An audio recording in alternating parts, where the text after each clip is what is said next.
بسم الله الرحمن الرحیم. سلامونه او نیک هیله او احترامات مې ومنئ. الله دې وکړي چې روغ او جوړ به یو د صحت جامې به مو پر تن وي.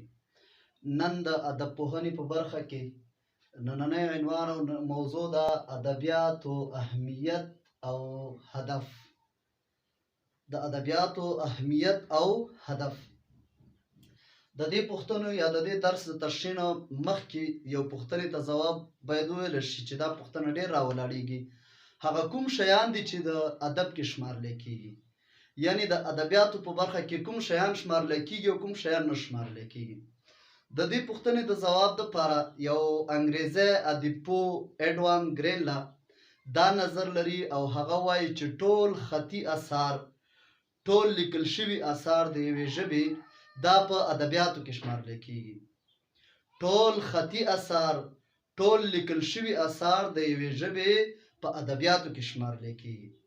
که چیرې دا خبره یا دا نظر موږ ومنو، نو پس د ادبیاتو لمنه ډېره زیاته پراخېږي او ستونزې پکې رامنځته کېږي. ځکه په یوې ژبه کې ساینسي علوم، اجتماعي علوم، ساینسي علوم لکه کیمیا، فیزیک، بیولوژي او اجتماعي علوم مثلا تاریخ، جغرافیه، فرهنګ، هنر، دا علوم ټول پکې شامل شو. خو چې دا ټول د ادبیاتو په برخه کې راشي، نو پس بیا یې وضاحت او تشریح ډېره لویه ستونزه رامنځته کوي. نو د دې دپاره موږ نشو ویلی چې ټول خطي اثار دې په ادبیاتو کې شامل شي. په تېر درس کې ویل شوي، اشاره ورته شوې وه، کومه لیکنه چې هنري ارزښت لري هغه په ادبیاتو کې شامل، او کومه لیکنه چې هنري ارزښت نه لري هغه د ادبیاتو د دایرې نه بهر دی. بهرحال د ادبپوهانو لخوا نه ادبیاتو علوم په دوه برخو باندې ویشل شوي دي. یو ادبیات چې دي هغه تخلیقي ادبیات دي، تخلیقي ادبیات، او دوهم تحقیقي ادبیات دي.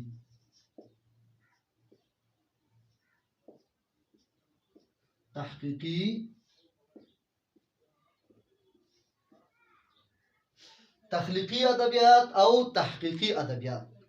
ادبیات د منځپانګې له مخې، د محتوا له مخې په دوه برخو باندې ویشل شو، تخلیقي ادبیات او تحقیقي ادبیات.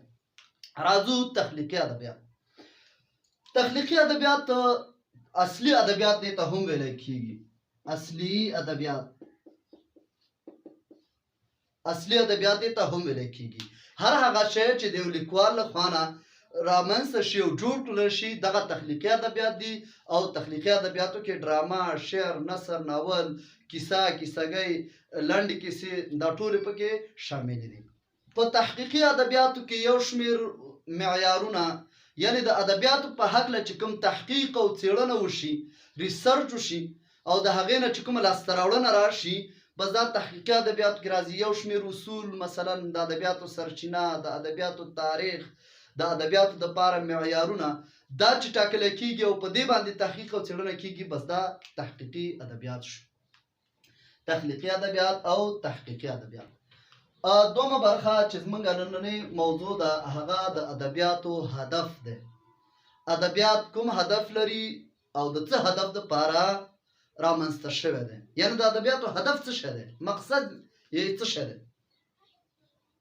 د ادبیاتو د هدف په هکله په عمومي لحاظ سره دوه نظریې موجودې دي. دوه نظریې د ادبیاتو په هکله موجودې دي، چې اول نظریه دا ده چې ادب د ادب لپاره.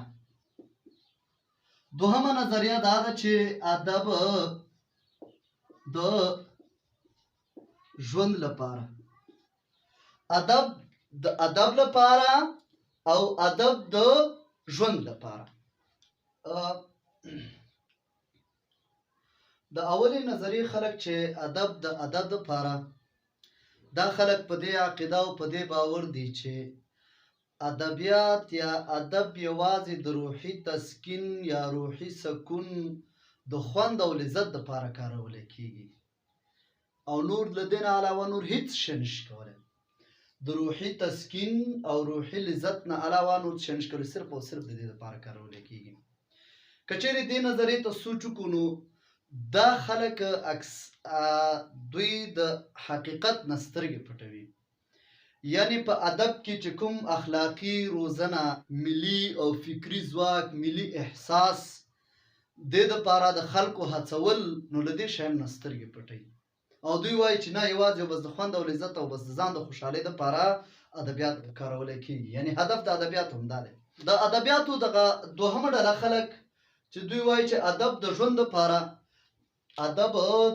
دپاره دوی وایي چې د ادب د ښکلاییز روحي تسکین، لذت او خوند سره سره دوی د اخلاقی روزنې، اصلاح دپاره او د یو لارښود وظیفه هم په غاړه باندې لري. ادبیات د اخلاقی روزنې، اصلاح او د یو لارښود په حیث باندې هم کارولی کېږي. راځو په دې نظر باندې لږ بحث کوو.